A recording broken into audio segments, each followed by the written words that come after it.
Por la salud de todas y todos, quédate en casa. En verificovid.mx te ayudamos a vacunarte contra la desinformación. Esta es la nota número 61. Hoy es miércoles 13 de mayo. Estos son los hechos sobre el coronavirus. Hay 8.544 casos de COVID-19 confirmados entre el personal de salud en México, como enfermeros y médicas. La mayor parte corresponden al IMSS y a la Secretaría de Salud. Del total de casos, 465 han sido hospitalizados por padecimientos graves, 52 han sido intubados y 111 han fallecido por esta enfermedad, informó la Secretaría de Salud. Impacta COVID-19 en la economía de las familias. Entre 5 y 8 millones de personas reportaron haber perdido su empleo, ser descansadas o no poder salir a buscar trabajo debido a la contingencia por COVID-19 en la primera semana de abril, de acuerdo con la encuesta en COVID-19 de Equidad. Además, 1 de cada 3 hogares reportó la pérdida de la mitad de sus ingresos respecto al mes de febrero. ¿Eres parte del personal de salud? El uso prolongado del equipo de protección puede provocar lesiones y marcas. Para prevenirlas, es recomendable aplicar crema hidratante y protector cutáneo en las zonas del rostro donde más contacto tengas con el equipo. Trata de hacerlo al menos una hora antes de colocar la mascarilla para evitar que la crema interfiera con su sellado o aumente la fricción. Vacúnate contra la desinformación. Síguenos en Twitter, Facebook e Instagram como @COVIDMX y en verificovid.mx para mantenerte actualizado. Hola, bienvenidos al canal Tenshimex, en otro reporte sísmico, volcánico y pandémico. Vamos a hablar de las cifras del coronavirus en México. 39.927 en este preciso momento es lo que estamos viendo en tiempo real. Eso es de los datos oficiales, directo con la central de todas las redes de los hospitales de los 32 estados en México a la Secretaría de Salud. Por eso que en tiempo real son los datos, son los números. Aquí está el desglose de los confirmados por estado. Está en orden alfabético por estado, empezando por Aguascalientes. No está en el número mayor de casos al menor. Pero aquí pueden ver, está tanto los casos, los fallecidos, la letalidad en porcentaje. Desde Aguascalientes hasta Zacatecas. Llevamos la Ciudad de México con 2.529 casos. La última vez estábamos cercanos a los 10.000. Aquí dice que van 937 fallecidos en la Ciudad de México, de los 10.529 positivos. Estamos viendo todos los estados. Igual si me están escuchando y no viendo el video, algunos hacen eso, me han comentado. Si quieren saber de sus estados, en este momento pueden ponerle pausa y pueden ver los números de positivos, fallecidos y el porcentaje de letalidad por entidad federativa. Aquí en la gráfica también se ven los casos confirmados y las defunciones.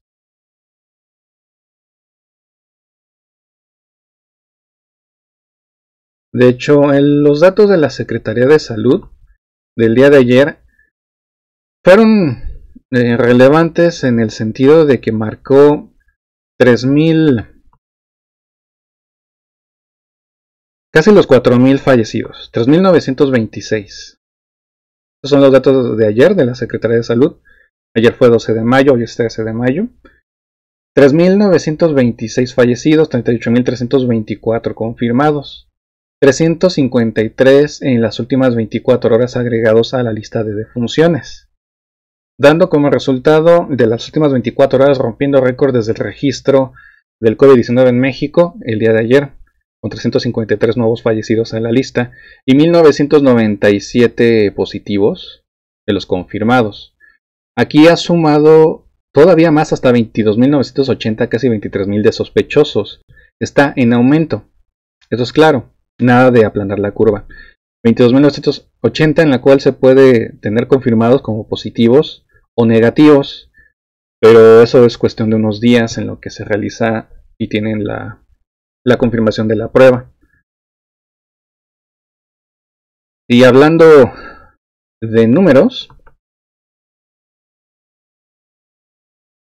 Hubo información que compartió Carlos Loret de Mola, ya que está muy atento sobre los datos de la Secretaría de Salud. Mencionó lo siguiente. Vamos creo que desde aquí.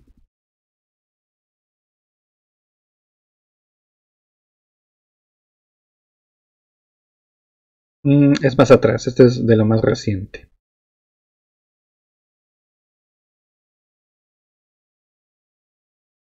Hace 10 horas, fue el día de ayer que publicó, justamente de los datos de López-Gatell.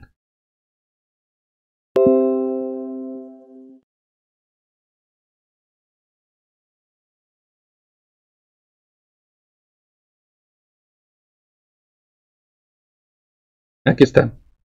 Es de lo que les acabo de decir, 353 fallecidos documentados en las últimas 24 horas, el mayor registro de muertes por el COVID-19.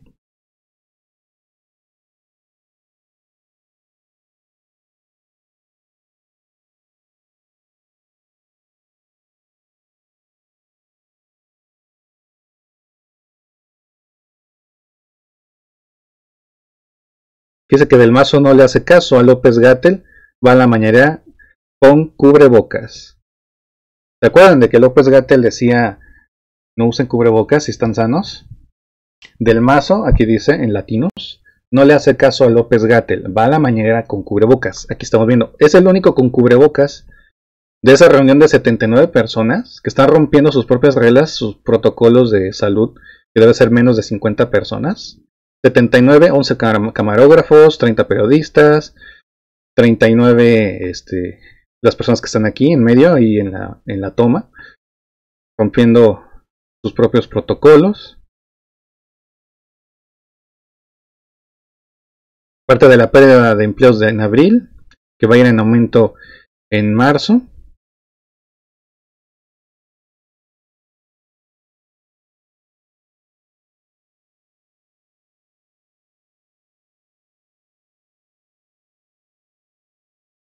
Esto es lo que queremos mostrarles, vean esto. Afirma lo siguiente, resulta que las pruebas que el subsecretario Estrella, o sea, se refiere a López-Gatell, dijo a los estados que usarán no eran tan buenas, ahora hasta él está preocupado por lo siguiente. Fallan las pruebas para COVID-19 en México. López-Gatell reconoce alto porcentaje de falsos negativos y pide a estados cambiar al test por los test chinos. ¿Eso qué quiere decir y por qué es tan importante? ¿Cuál es la relevancia? Es esta. ¿Ven aquí los negativos?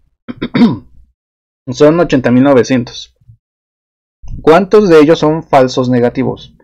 Por la falla de la prueba del test que han hecho.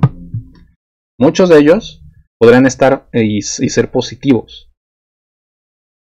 Y gracias a la falla de la prueba, ellos podrán estar con coronavirus, probablemente contagiando a alguien más, o si se requiere atención médica, ellos, pues como se hicieron la prueba y salió negativo, están confiados en que no tienen el COVID-19. Esa es la importancia de la nota de la falla del test. Fallan las pruebas para COVID-19 en México. López-Gatell reconoce alto porcentaje de falsos negativos. Pide a estados cambiar de test chinos. Pero repito de nuevo, ¿cuántos serán? ¿Cuántos serán de estos negativos positivos? Ahora, aquí esta es otra nota, la de Jaime Maussan, en la cual dice que la Marina de los Estados Unidos publicó este martes un reporte oficial de 8 encuentros peligrosos de aviones F-18 Super Hornets con ovnis. Ese será el primer reporte de su tipo desde que se autorizó a los pilotos a reportar dicho encuentro con ovnis. También aquí podemos ver la fuente oficial. También lo puso Maussan. Esta será la fuente oficial del encuentro de ovnis con aviones en Estados Unidos.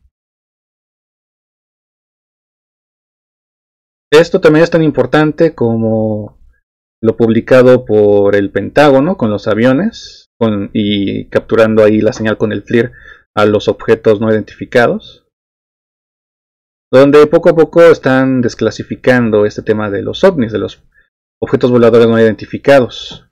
Ten en cuenta que aquí también en el canal hemos captado a través de la cámara alfa objetos voladores no identificados que pasan y atraviesan la fumarola de más de 800 grados de temperatura y pasan al otro lado, estando arriba del cráter del volcán en una actividad en el Popocatépetl, que esa fue una de las más claras que hemos grabado aquí en el canal Tenshi Detector, que es el alterno, que es donde se transmite la cámara alfa, que está en Puebla monitoreando el volcán Popocatépetl. Entonces esos objetos voladores, aquí en el canal hemos tenido bastantes imágenes también de ese tema. Lo menciono también por si están interesados en el tema, también hablamos de ese tipo de tema. Vamos a regresar con el tema del COVID-19. Vamos a ver en este momento los positivos, fallecidos, negativos, descartados por entidad federativa, pero desde el más alto al más bajo, en municipios en este caso, de los estados en municipios, será lo siguiente.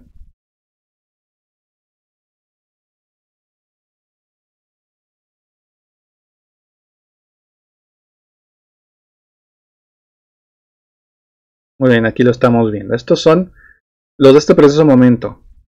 Estamos en vivo. La Secretaría de Salud debe de hacer corte a la 1. Ahora el tema de los 353 fallecidos en 24 horas. Ese fue un error de la Secretaría de Salud por estar manejando los números a su antojo, ya que hemos mencionado desde hace más de 2 días ese número y la Secretaría de Salud marcaba 200 o 300 menos, decía 3500 y fracción. Y era por no ponerlo, por no hacer el corte a tiempo y mostrar la información rápidamente como lo que estamos haciendo en este momento. Entonces se le junta de 2 días, lo pone el día de ayer y entonces es un nuevo récord histórico.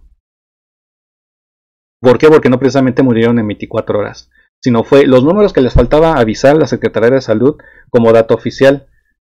Pero no sé por qué se tardan, aquí lo estamos viendo. Estos son los datos oficiales: 39.927 confirmados, sospechosos 22.980, fallecidos 4.309.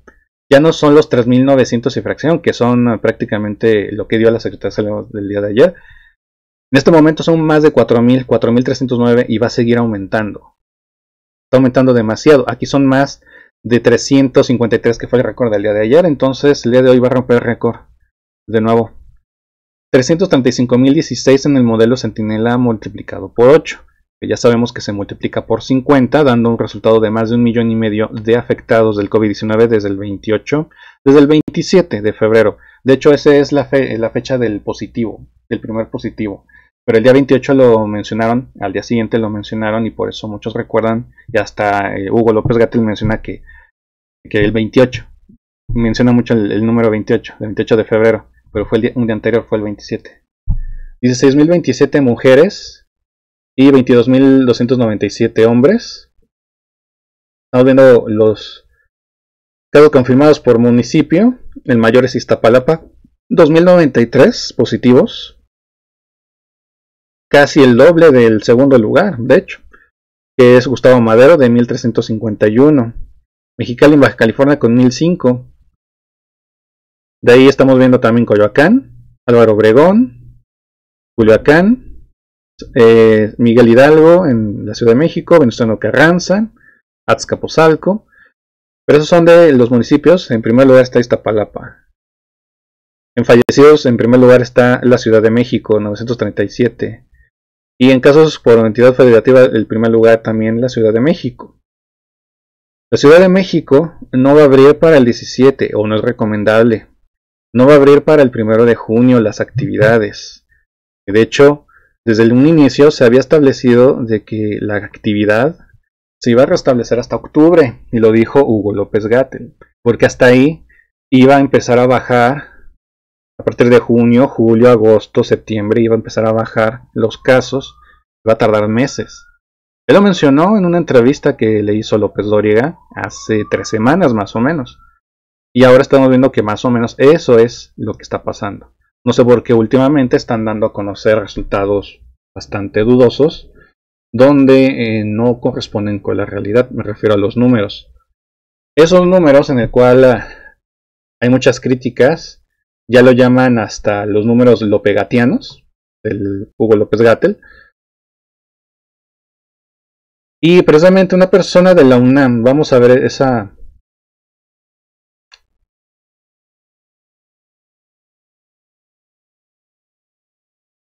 información. En este caso, el título es Destapa doctor de la UNAM, fraude estadístico de López-Gatell. Les voy a poner aquí. Aquí está. Que es el doctor de la UNAM, fraude estadístico de López-Gatell. Aritmética López-Gatelliana. Eso es exactamente lo que le dijo. Aritmética López-Gatelliana. Es por Arturo Erdenli, profesor de la Universidad Autónoma de México, la UNAM, doctor en ciencias matemáticas. Ojo, esto es importante. López-Gatell no es experto en matemáticas, no estudió en ciencias matemáticas. Actualmente es un vocero, da información de los números, pero esos números han sido cuestionados por medios internacionales, en el cual dicen que son mínimo 3 veces más los números de fallecidos en la Ciudad de México, y por consiguiente en todas las cifras totales en el país podrían multiplicarse por 3. De esos 4.300 que vimos, podrían ser 12.000, casi 13.000. Se multiplica por 3, 13.000 fallecidos en todo el país. Bueno, seguimos con esta información. Dice, un nuevo tipo de aritmética distinta a la tradicional en lo que se refiere al cálculo de tasas y proporciones. Es lo que deduzco. Tengo que aprender de López-Gatell, del doctor López-Gatell y su equipo de colaboradores, porque su forma de hacer cuentas con los datos oficiales sobre la epidemia de COVID-19 en México simplemente no cuadra con lo que creí haber entendido en la aritmética de proporciones en mis estudios de primaria, secundaria, preparatoria, licenciatura en actuaria, maestría y doctorado en ciencias matemáticas. Tengan en cuenta porque aquí está hablando un experto en matemáticas. Escudado en un destacado currículum de epidemiología y salud pública, el doctor López-Gatell y su equipo de trabajo se dan el lujo de mezclar a placer datos de fechas y marcos de referencias distintos sin justificación ni explicación alguna. Desafortunadamente, es mal momento para criticar las cuentas que hace, después de que un conocido medio de comunicación lo calificó con no sé qué intenciones, provocando con ello indignación en la opinión pública, así como apoyo masivo en redes sociales al trabajo desarrollado por el equipo del Dr. López-Gatell. Pero mi interés en el tema como ciudadano y académico que soy, así como mi preparación en el área de matemáticas y estadísticas, me lleva por el camino del análisis de los datos epidemiológicos que nos han presentado, así como el cuestionamiento de cálculos que se están haciendo con ellos. Mi postura es de escrutinio, no de descalificación. Como no es la primera opinión que expreso al respecto y ya he recibido comentarios que cuestionan mis motivaciones, de una vez lo aclaro, no participo en política, no me interesa participar en ella, tampoco me interesan los reflectores. La trayectoria a la que aspiraba ya le ha conseguido, y desde ahí es que me doy el lujo de expresar con toda libertad, sin compromisos ni agendas ocultas, lo que pienso y creo alcanzar a entender, con el único propósito de contribuir en algo útil para la mejor utilización posible de los datos asociados a la epidemiología de COVID-19 en México. En método Centinela, el 27 de febrero del 2020, autoridades de la Secretaría de Salud reportaron el primer caso confirmado en México de una persona de COVID-19. Desde entonces, de forma diaria tan actualizada en el total de casos confirmados y defunciones por dicho virus, mientras fue un número modesto e importado de casos, fue posible para dichas autoridades dar seguimiento puntual al origen de cada caso. Conforme ha ido aumentando el contagio y particularmente a partir de que comenzaron los casos por contagio local y ya no por importación, dispersión comunitaria, era previsible que el número de casos confirmados comenzaran a subestimar de forma importante el contagio real, y por ello la Secretaría de Salud comenzó a complementar la vigilancia epidemiológica en otras formas de medición más amplia, conocida como el método Centinela, que consiste esencialmente en recoger información de 475 unidades monitoras de enfermedades respiratorias, de entre las más de 26.000 unidades de salud en todo el país, como una especie de muestra representativa para estimar el total de personas contagiadas en el país. La primera vez que las autoridades de salud presentaron resultados del método Centinela fue el 8 de abril, con base en datos del cierre de la semana epidemiológica 13, que de acuerdo con la calendarización de la propia Secretaría de Salud, abarcó del 22 al 28 de marzo, arrojando una estimación de 26.519 personas infectadas de COVID-19. ¿Recuerdan eso? Aquí también lo vimos aquí en el canal. Fue a partir de ahí que empezamos a implementar lo del modelo Centinela.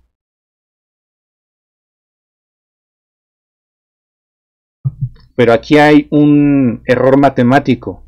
Es por eso lo del fraude matemático de López-Gatell. Cabe destacar que el número acumulado de casos confirmados de COVID-19 reportados por las mismas autoridades de salud fue de 848 personas al 28 de marzo. Esto implica que el factor que relaciona el número de casos confirmados con los casos estimados es de 31.2724. Ya que 31.2724 por los 848 son los 26.519 que presentó Hugo López-Gatell la primera vez cuando presentó el modelo Centinela, que él afirmó que era por 8 o por 8.2. Yo les expliqué que era por 8.30 y tantos. Aquí está en el canal, ahí están los videos, lo pueden ver, por la lógica que él decía. Pero aquí estamos viendo que no, que es por 31, no por 8. Porque multiplicando 31.2724 por 848 positivos, que es del día del 28 de marzo, porque ahí estaba la fecha, no era del 8 de abril, no era de los 3.181 casos del 8 de abril, era de 848 casos del 28 de marzo, se multiplicaría por 31.2724. Ese sería el modelo Centinela, no por 8. Ahí está una de las partes del fraude matemático que expresaron en la Secretaría de Salud. Pero el doctor López-Gatell y colaboradores decidieron dividir los 26.519 casos estimados al 28 de marzo entre los 3.181 casos confirmados del 8 de abril. Ahí está lo que les decía. Confirmando que esto da un factor de 26.519 entre 3.181 a 8.3367. Ese es el factor que yo les estaba diciendo, tanto en Telegram como aquí en el canal de Tenchimex, desde el 8 de abril, cuando dieron a conocer el modelo Centinela. Conforme a sus matemáticas lopegatianas, bueno, así yo le llamo, él lo dice de otra manera, ahí nos estaban mintiendo, diciendo que era de 8.2, 8 y tantos aproximadamente, ¿no? Y hasta ahí. No mostraron otra cifra del modelo Centinela hasta después. Nos quedamos con esta idea. Es por eso que muchos también se quedaron con esta idea para multiplicarlo por 8. Por eso los más de 300.000 que acabo de dar sobre el modelo Centinela de la página que les mostré. Porque sigue este factor, esta realidad que nos dieron a creer. Dando esta falsa impresión de que la realidad del contagio es tan solo 8.3 veces lo que se tiene en casos confirmados, cuando en realidad, de acuerdo con los propios datos oficiales, es de 31.3 veces. Por más que le busco e investigo, no logro entender qué sentido o justificación tiene dividir el dato de casos estimados del 28 de marzo entre el dato de confirmados del 8 de abril. Lo está diciendo un experto en ciencias de las matemáticas y estadísticas, lo que no es el fuerte de Hugo López-Gatell ni nadie que está en la Secretaría de Salud, y están presentando ese tipo de datos sin entenderlos o sin poder explicarlos bien, o incluso ellos lo entienden de una manera y lo explican de esa manera y es de otra, porque si hubieran dado los resultados matemáticos precisos que son, es 31.3 veces la multiplicación de los datos positivos a los datos estimados por el modelo Centinela de los 26.519 en ese entonces. Ahora multipliquen esto por los casi 40.000 en este momento. Ahí está el más de 1.300.000 que les estaba diciendo. Porque de hecho actualmente ya no es el 31.3, es más, porque cada semana se va cambiando para multiplicarlo a más. Eso también lo explicó Hugo López-Gatell. Y en esta información me parece que también lo dice más adelante. Los casos estimados del método Centinela se actualizan semanalmente. En contraste con los casos confirmados de que se reportaron diariamente, la segunda ocasión que las autoridades de salud reportaron estimaciones del modelo Centinela fue el 16 de abril, con datos de la semana epidemiológica 14, que abarcó del 29 de marzo al 4 de abril, con una estimación de 55.951 casos. Mismos que, si comparamos con los 1.890 casos confirmados de ese día 4 de abril, se obtiene un factor de 55.951 entre 1.890 igual a 29.6037, muy parecido al que correctamente se obtiene por la semana epidemiológica anterior de 31.3 y muy lejos del factor de 8.3. Sin embargo, el Dr. López-Gatell y colaboradores ya nada dijeron al respecto, ni actualizando dicho factor. En la conferencia de prensa del 16 de abril y no hubo reportero que lo cuestionara, pero eso sí, lo que quedó grabado desde el 8 de abril en la memoria de muchos que fue: el contagio real es solo 8.3 veces los casos confirmados, cuando en realidad es aproximadamente 30 veces los casos confirmados, de acuerdo con los mismos datos oficiales. Aquí están los datos oficiales. ¿Recuerdan esto? Lo dimos a conocer cuando estábamos día a día viendo las conferencias antes de que se volvieran irrelevantes, como lo que dijo Javier Alatorre. No hagan caso a Hugo López-Gatell. Con respecto a las cifras, ya sus conferencias se volvieron irrelevantes. Refiriéndonos a las cifras, no a los medios de prevención. Pero todo el mundo atacándolo, como si hubiera dicho: no hagan caso a las recomendaciones de la Secretaría de Salud, y nada que ver.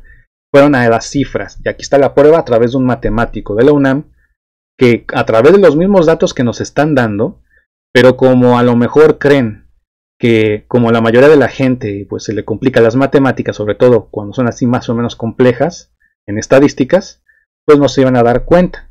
Pero tengan en cuenta de que existen personas que estudian las matemáticas y se iban a dar cuenta de esto. Y aquí les estamos presentando esta información. La tasa de letalidad. Esta tasa ha sido calculada en México y el resto del mundo como la proporción, en términos porcentuales, de fallecimientos confirmados por COVID-19 respecto al total de casos confirmados en México. El primer caso confirmado de fallecimiento por este virus ocurrió el 19 de marzo, pero fue hasta el 5 de abril que las autoridades de salud incluyeron en su informe técnico diario el cálculo de la tasa de letalidad en México, obteniendo para ese día 4.39%, que se obtiene de dividir los 94 fallecimientos confirmados por COVID-19 entre los 2.143 casos confirmados hasta el 5 de abril y multiplicando por 100 para convertirlos en porcentaje. Cabe mencionar que a esa misma fecha la tasa de letalidad mundial era del 5.5%, es decir, mayor que la de México en este momento. A partir del 5 de abril, las autoridades de salud han aportado diariamente la tasa de letalidad en México, pero el 17 de abril, día que la tasa de letalidad mundial estaba en 6.7% y la de México 7.94%, o sea, ya había aumentado, las autoridades de salud deciden calcular, además de una tasa de letalidad de fallecimientos confirmados por COVID-19, entre el total de casos confirmados, una tasa de letalidad sobre casos estimados por el método Centinela, hasta la última semana epidemiológica disponible, en este caso la semana 14, que abarcó del 29 de marzo al 4 de abril, obtenida ahora 2 tasas de letalidad.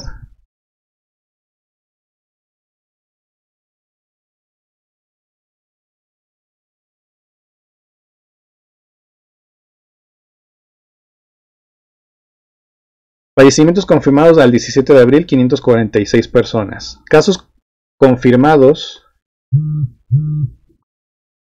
del 17 de abril, 6.875 personas. Casos estimados por método Centinela del 4 de abril, 55.951 personas. Letalidad sobre casos confirmados igual a 100 por 546 entre 6.875 igual a 7.94%. Letalidad sobre casos estimados, aquí vemos aquí también la ecuación, 0.98%. Aquí hay dos aspectos cuestionables. Primero, dividir una cantidad que corresponde al 17 de abril, que son los 546 fallecimientos, entre una cantidad que corresponde al 4 de abril, 55.951 casos estimados por el modelo Centinela. Segundo, que se considere que los casos confirmados están por debajo de los casos estimados, pero que no se considere que los fallecimientos confirmados también pueden estar subestimados los fallecimientos reales por COVID-19. Por ejemplo, se utilizan los casos confirmados o estimados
según convenga para que la tasa en cuestión se vea mejor. Respecto a la tasa de letalidad, las autoridades de salud consideran que era más realista dividir los fallecimientos confirmados entre los 55.951 casos estimados, que fue por el modelo Centinela, en lugar de los 6.875 casos confirmados de forma oficial sin el modelo Centinela, lo cual permite reportar una tasa de letalidad menor de 0.98%, en contraste con los 7.94% si se utilizaran los casos confirmados. Pero para la tasa de incidencia, en lugar de utilizar el dato más realista del número de casos estimados, que en ese caso eran los 55.951, como que no conviene, y mejor ahí sí utilizar el número de casos confirmados, que son los 6.875, que es el menor, es el positivo nada más confirmado, no modelo Centinela, para obtener la tasa de incidencia más baja, que es el 5.37. Esto se llama inconsistencia. Si 55.951 casos estimados se considera una cantidad más realista para calcular la tasa de letalidad, esa misma cantidad debería utilizarse para la tasa de incidencia y obtener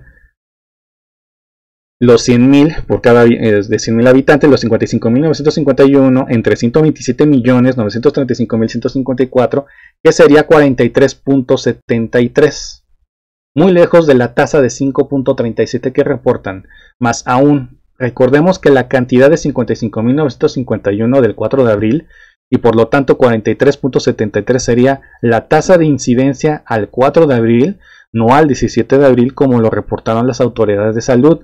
La del 17 de abril debería de ser de 29.6 veces al número de casos confirmados al 17 de abril.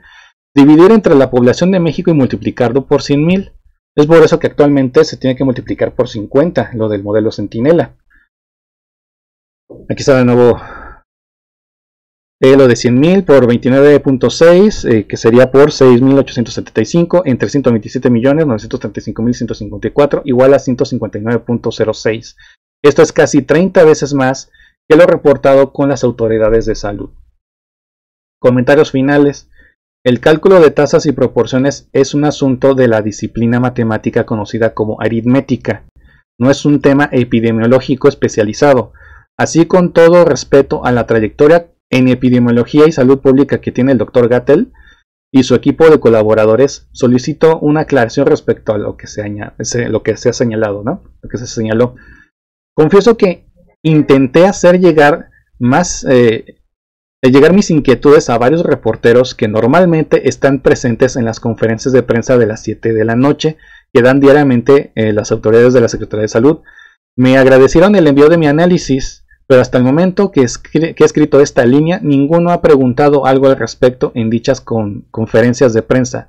El monopolio de lo que se pregunta lo tienen quienes asisten a estas conferencias y preguntan lo que ellos deciden o les indican sus jefes. Esto es matemática exacta, a través de los datos oficiales de la Secretaría de Salud, y esto nos confirma de que los datos son un fraude, los datos oficiales, adrede, o solamente dan los datos que les dicen y ya. Como ellos no son expertos en matemáticas, puede ser que ni siquiera ellos se estén dando cuenta.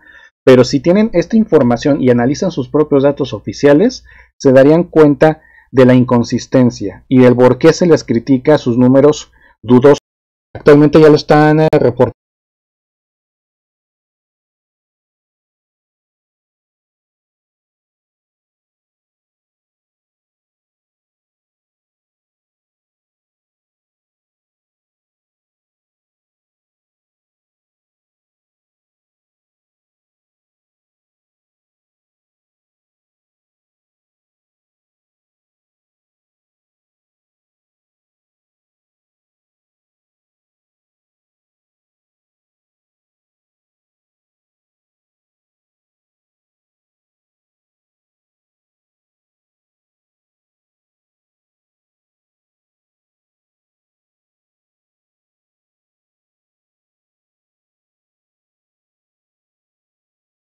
entre 10. Sí, porque en este caso, al dividir los 40,000, que fueran el 8%, que sería la tasa de letalidad,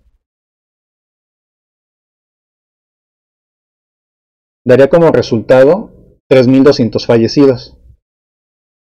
Pero son 3,926. Prácticamente es el 10 para ellos obtenerlas de otros países.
Para hacerlas, pero ya vimos que hasta López-Gatell está preocupado por que salió falso negativo en las pruebas que han hecho y que ahora regresen al test chino.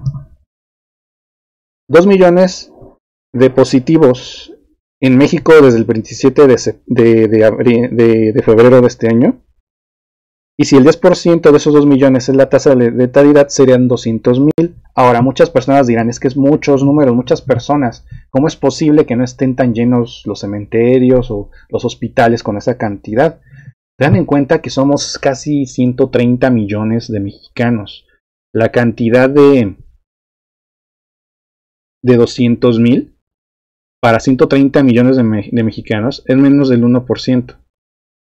Aún así es muy difícil tener a algún conocido o algún familiar que haya muerto de COVID-19 en este momento. Pero está avanzando bastante rápido y esto podrá dar resultados prácticamente a cualquier mexicano de conocer a alguien que tenga positivo o ser positivo a COVID-19 o incluso conocer a alguien que haya fallecido del mismo conforme vaya avanzando, ya que como permitieron la entrada del virus sin ninguna restricción, como un extranjero que viene de otro país y darle la bienvenida. Estos son los datos. 2 millones a 40,000 no se calcula en realidad. Y por eso, si actualmente siguieran el modelo Centinela y dijeran 2 millones positivos estimados por el modelo Centinela, ¿qué diría la población? ¿Estamos ya aplanando la curva? ¿Qué diría la población? ¿Ya vamos a abrir para la reactivación económica? Igual de los fallecidos, en vez de decir, son 3,926. Entonces se queda corto los medios internacionales, no es por 3. Por 3 serán casi 13,000 fallecidos. Serán 200,000. Ahora, esto se puede utilizar en todo el mundo. Todo el mundo está utilizando datos oficiales que es muy por debajo de la realidad. Incluso Estados Unidos con su 1,5 millones de positivos y más de 80,000 fallecidos. Seguramente es más del doble o triple de fallecidos y más del doble o triple o mucho más de positivos. Para ellos han de ser unos 5 millones de positivos. ¿Por qué? Porque no todos, a pesar de ser Estados Unidos, le han hecho la prueba a todos, como para saber si tienen o no. Incluso ya se coló el virus en la Casa Blanca y Trump dice que se hace la prueba todos los días, pero no ha presentado positivo. Ayer que no presente positivo no significa que hoy no lo pueda presentar, es por eso que se lo está haciendo todos los días, se la prueba. Y los números que presenta Hugo López-Gatell para tapar la realidad es una verdadera lástima. Por eso perdimos al médico, como les mencioné en el video pasado. Y tenemos a un político. Intereses económicos, financieros y de política a ciencias de la salud, epidemiología o lo que se haya estudiado él o se haya encargado para ocultar estas cifras, estos datos. Desde el principio mencioné que era patético. Los López. Otra cosa patética del otro López es precisamente al tratar de festejar el 10 de mayo con música de Juan Gabriel, en el cual Derechos de Autor les tiró los videos en Facebook y en su canal de YouTube. Por derechos de autor, aquí lo menciona, derechos de autor. ¿Y qué hicieron los medios? Algunos, no todos, dijeron que por un error técnico. ¿Desde cuándo derechos de autor es error técnico? Aunque trataron de justificarse diciendo de que esto ya se había pedido permiso o pagado derechos y al abogado que es directamente con la música de Juan Gabriel, no había ningún problema. De cualquier forma, en este momento no está ese video. El uso era de 24 horas, ¿no? Aquí el problema fue de los que se encargan de los medios, de las redes sociales del gobierno, en el cual se les hizo fácil subir video con música con derechos de autor cuando automáticamente te quitan el video por derechos de autor. ¿Por qué creen que este video no pongo música? O algunos otros canales no ponen música. Hay música sin derechos de autor. La mayoría de ellos son música de videojuegos, donde uno puede utilizar y no hay ningún problema. Pero en este caso, música de Juan Gabriel, digamos, no fue un problema del presidente o de derechos de autor que haya hecho, sino de los que se encargan de los medios digitales o las redes sociales por parte del gobierno, donde subieron el video y le salió derechos de autor. Es algo también de novatos. Si no manejan las redes sociales, no se metan en ellas. Lo digo porque no es solamente subir videos y ya. Hay otra información bastante importante sobre el COVID-19, ya que detectan un nuevo síndrome parecido a un shock tóxico en niños que tuvieron coronavirus. Antes se creía que el coronavirus no afectaba a los niños, aparentemente solamente a adultos, y mortalmente a adultos mayores de 60 años. Pero actualmente se ha visto la información, después de un tiempo, de que hay niños, sobre todo en Nueva York, es lo que han sacado esta nota, que la estamos viendo. Niños de Nueva York, que se hizo un estudio, que tienen un síndrome después de COVID-19, asociado con el COVID, que todavía no es 100% seguro, pero se está estudiando al respecto, y eso es muy importante, porque entonces quiere decir que a todos por igual. Incluso hay COVID reportado en recién nacidos. Bueno, pero este estudio dice lo siguiente, dice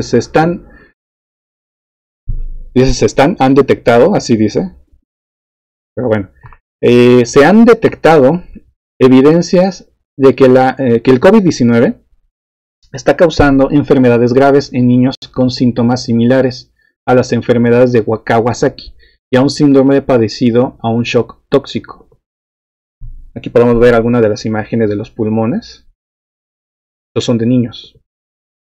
Un estudio de tomografías revela cómo el coronavirus afecta a los pulmones de un niño. En Nueva York, esto fue el 11 de mayo, un estudio publicado en la revista estadounidense JAMA, que JAMA Pediatrics reveló nuevos detalles sobre las complicaciones respiratorias que pueden sufrir algunos niños pacientes de COVID-19 ingresados en las unidades de cuidados intensivos a lo largo de Estados Unidos durante la pandemia. El estudio realizó 48 casos de 14 hospitales entre finales de marzo y a principios de abril y detalla que 2 niños murieron, 18 necesitaron de un ventilador y 2 de ellos permanecen con aparatos de respiración asistida tras más de un mes, según apuntó la doctora Lara S., jefa de cuidados críticos en Texas Children's Hospital y autora del estudio. El estudio, del que se ha hecho eco del diario The New York Times, refuerza la evidencia de que solo un pequeño porcentaje de niños se ve gravemente afectado por el virus, aunque confirma que algunos pueden enfermarse de forma devastadora, especialmente si cuentan con enfermedades previas. Esto quiere decir que también los niños son como la gente de la tercera edad, que tienen condiciones preexistentes. También hay personas que no saben que lo tienen porque nunca les había afectado esas condiciones en su vida, y ahora, si son niños, pues mucho menos, por su corta edad. Pero si lo heredaron, tienen algunas condiciones preexistentes que el virus pueda atacar, también está ocasionando enfermedades a los niños, y algunos han fallecido por lo mismo, incluso con los síndromes que están detectando en niños en Nueva York. De hecho, la gran mayoría de los pacientes, unos 40, incluidos los que murieron, tenían afecciones médicas preexistentes y casi la mitad de ellos pacientes contaban con trastornos complejos de desarrollo, como parálisis cerebral, o se les había practicado tratamiento como traqueotomías o sondas de alimentación, así como cáncer o sistema inmunodepresivos, no dice inmunodeprimidos, bueno, es lo mismo, por trasplante de órganos o afecciones inmunológicas. La investigación, sin embargo, no ha abordado el misterioso síndrome vinculado al coronavirus del que han alertado a las autoridades sanitarias en Nueva York, donde se han registrado al menos 73 casos de niños que han sufrido problemas inflamatorios y cardíacos potencialmente mortales. Aunque esos casos se han calificado de pocos comunes, el gobernador de Nueva York, Andrew Cuomo, subrayó que se están detectando evidencias de que el COVID-19 está causando enfermedades graves en niños con síntomas similares a las enfermedades de Kawasaki y a un síndrome parecido a un shock tóxico. Según los datos de la Universidad de Johns Hopkins, Estados Unidos, el país más afectado del mundo por el virus, supera ya 1.3 millones de casos confirmados y casi 80.000 fallecidos, eso es Estados Unidos. El estado de Nueva York se mantiene como el gran epicentro de la epidemia, con 337.000 contagios y más de 26.000 decesos. Se estima que solo en la ciudad de Nueva York han muerto más de 19.000 personas. Esto es el estudio que están realizando, que precisamente confirma que también los niños con condiciones preexistentes, y digo, a ellos sí se puede saber que tienen las condiciones preexistentes, pero de los pocos casos que la gente cree que están completamente sanos, eso es en cualquier edad, y fallece por COVID-19, es porque tenía condiciones preexistentes que ellos no conocían, y no ha sido detectado en el momento antes de que falleciera o incluso después, y no se logró determinar la causa real de la muerte asociada por el COVID-19.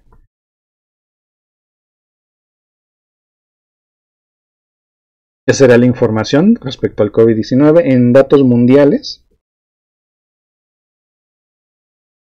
Aquí estamos viendo 293.157 fallecidos, 4.291.081 positivos en el mundo, 1.370.460 Estados Unidos y 82.391 fallecidos también en Estados Unidos. Vamos a comenzar con otra información.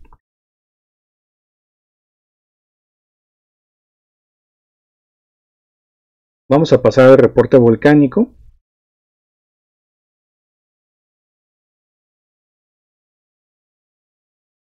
La información por parte de Senapred. Tienen el del día de ayer, no sé si van a actualizar el del día de hoy, por eso dice 12 de mayo. 130 exhalaciones, vapor, agua y gases volcánicos, 172 minutos de tremor, 4 explosiones menores, 2 registradas el día de ayer a las 5:23 de la tarde y 11 de la noche con 21 minutos. No ponen imágenes, no ponen videos. Dice eso fue 12, al día de hoy, bueno, el día de ayer que fue el reporte, 3 de la mañana con 2 minutos y 6 de la mañana con 4 minutos, las cuales no pudieron ser observadas por la nubosidad de la zona. Es por eso que no hay imágenes. Durante la noche se obtuvo visibilidad hacia el cráter debido a las condiciones climáticas. Desde la mañana no se pudo observar el volcán con emisiones continuas de vapor de agua, gases. Sin embargo, al momento del reporte, por las condiciones de nubosidad, se tiene visibilidad hacia el cráter. Ten en cuenta que por eso son importantes los sismógrafos. Los sismógrafos, aunque no haya visibilidad del cráter por nubosidad, se puede dar la idea de cuántas exhalaciones, explosiones, sismos volcanotectónicos, minutos de tremor, toda esa información que da CENAPRED. Ese era el reporte de ayer. Voy a revisar si Protección Civil ya puso la información del día de hoy.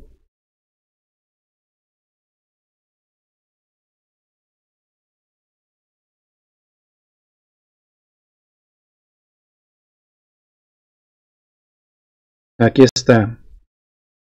Ese es el día 13 de mayo de 2020. 130 exhalaciones, 397 minutos de tremor y una explosión menor. Así ya tenemos también el reporte del día de hoy.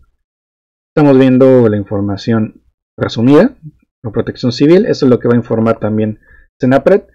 Dependiendo si hubo nubosidad o no, se podrá ver la explosión, las imágenes o el video.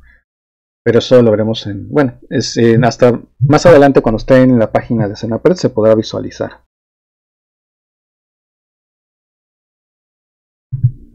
Ese sería el reporte volcánico.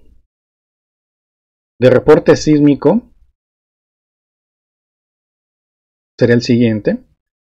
Una de las últimas 24 horas. Hokkaido en Japón de 4.1, 8:46 de la mañana. Es del día de hoy, 13 de mayo. Isla Santa Cruz, magnitud de 5, 8:20 de la mañana. Es cerca de las Islas Solomón. Islas Kuril en Rusia de 4.2, 8 de la mañana con 18 minutos. En Ceram en Indonesia de 4.5, 6:54 de la mañana. Las costas en Perú, cerca de las costas de Perú, aquí dice que son de 4.2 la magnitud, 6 de la mañana con 3 minutos, hora de México. Como el programa lo tengo aquí en México, todo el horario, aunque sea de otros países, va a mencionar horario de México.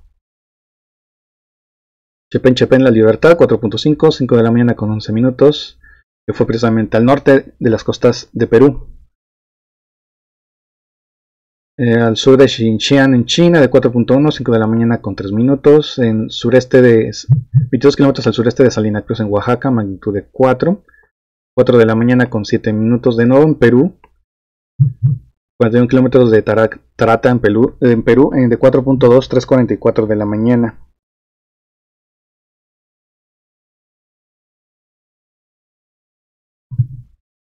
Al sur de Perú fue este sismo. Al norte, al sur y en las costas, en las últimas horas, se han presentado sismos en Perú. En Oaxaca de 4.2, 3:42 de la mañana. Pakistán 4.2, 3 de la mañana con 8 minutos. 4.5 según la MSC. Ixtepec, Oaxaca de 4.1, 2:57 de la mañana. Iwanai, Japón 5.2, 0 horas con 56 minutos. En la región de Fiji de 4.8, 11 de la noche con 14 minutos. En Japón de nuevo. Este es en Fiji. El este del mar de Japón fue el de 5.2. En Fiji fue el de 4.8. En Tonga, en el Fiji y Tonga es el mismo, es la misma región. Mar de Flores 4.2, 10 de la noche con 36 minutos. Al este de Honshu en Japón de 4.5. A las 8:28 de la noche del día de ayer. Islas Kuril 4.4, 20 horas con 21 minutos. Fue en Rusia. Al este de Honshu en Japón de nuevo, 19 horas con 40 minutos del día de ayer. 4.9 al sureste de las islas Esten es de 4.9, 6:37 de la tarde.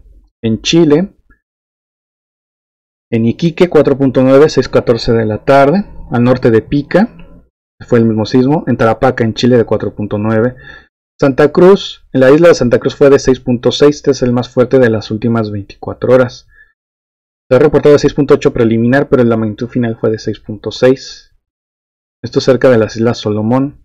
Vamos a ver en dónde podría ocurrir un rebote sísmico en la Antípoda por ser un sismo tan fuerte.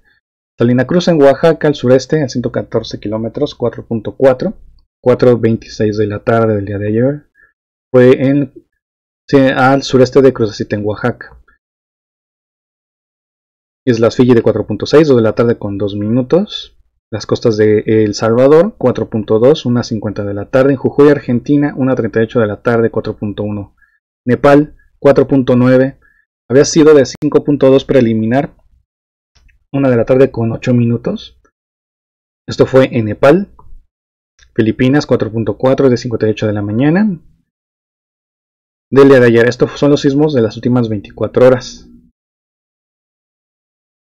Vamos a ver el de 6.6 y su antípoda. En Telegram ya les puse esta información.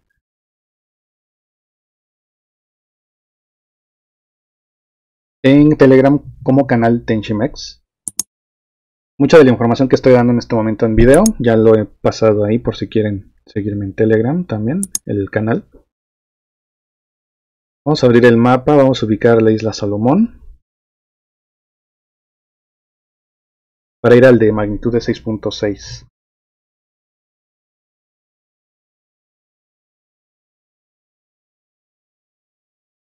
Este es lo que carga los sismos.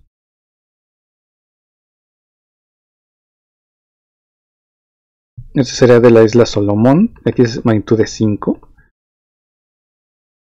6.6. Es esta. Estamos viendo. 6.6 Isla Salomón. Ayer a las 5:41 de la tarde. El mapa de la antípoda nos da en África. De este lado. Si activamos las placas, la zona de subducción, no hay zona de subducción, es intraplaca aquí la antípoda exacta. Pero el movimiento telúrico se puede desplazar tanto en medio del Atlántico, aquí estamos viendo, o incluso al norte de África, que podría ser el estrecho de Gibraltar, incluso aquí al sur de lo que sería Europa.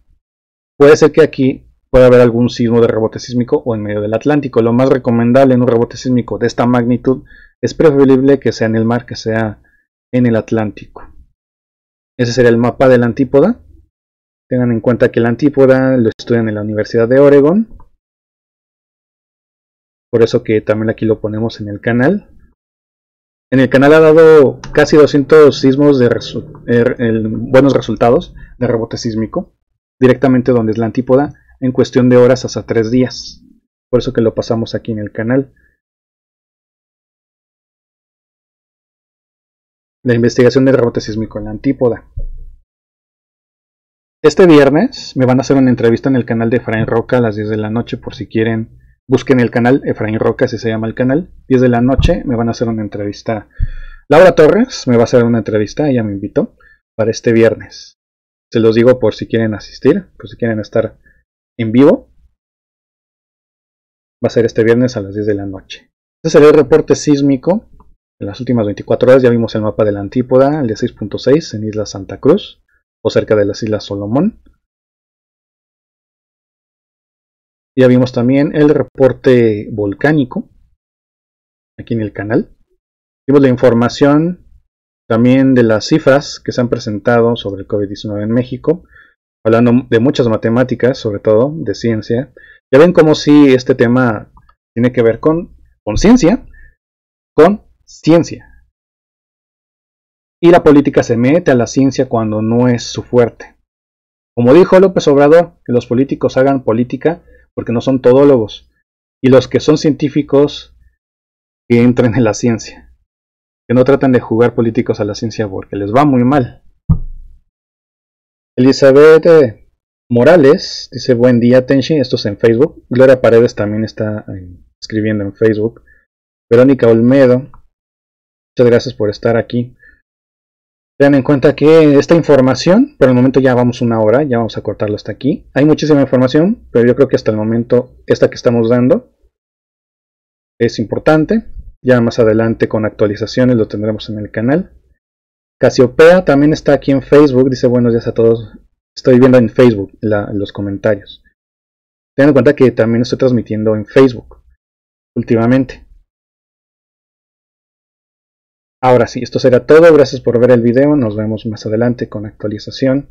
Todo el reporte sísmico, volcánico y pandémico aquí en el canal de Tenchimex.